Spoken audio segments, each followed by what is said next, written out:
Brooks, you about finished? The most significant things that have changed in the last 10 years are the numbers.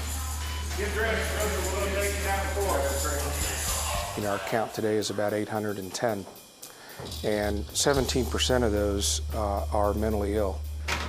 That could be anxiety disorder, or depressive disorder, schizophrenia, having obsessive compulsive disorder and needing medications and therapy, sometimes briefly for an adjustment reaction, helping people who are trying to come to terms that they will never leave prison.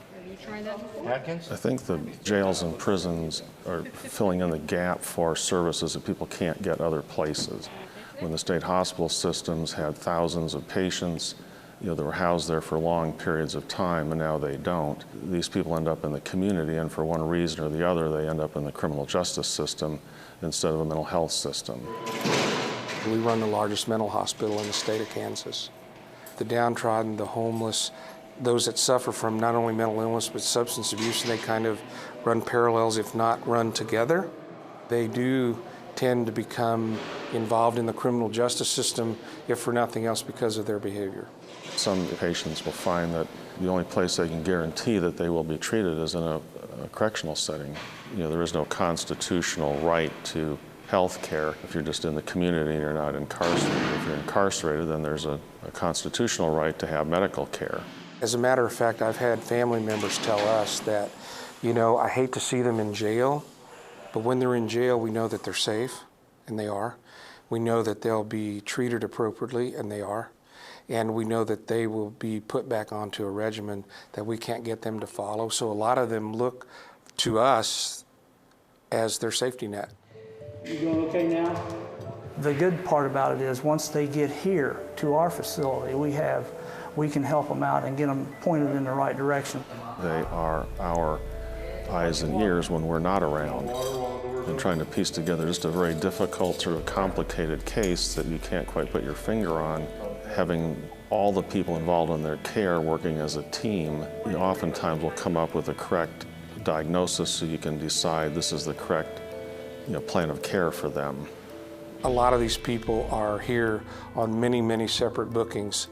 Most of the time it's very low-level type crimes, misdemeanors, and I think we have a social obligation here as law enforcement to partner with the medical health field to attempt some innovative ways here to avoid that incarceration.